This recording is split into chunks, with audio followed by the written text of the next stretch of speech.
Hey everyone, today I'm going to show you how to change the default printing options for your Konica on a Windows computer. So let's go ahead and start by going to the search bar at the bottom. Type in Print. And then click Printers and Scanners. Go ahead and find your device in the list here, and left-click it.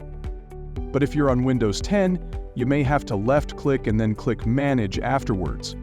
Navigate to Printer Properties, and then go to Advanced.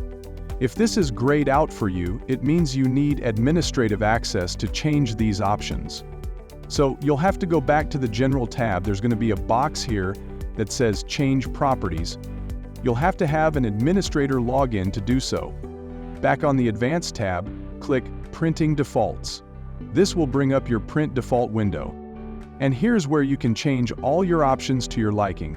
There's options for specific trays, colors, staples or not. Select whatever you like. Once you're finished, just hit Apply and OK. And then hit OK. And you are done.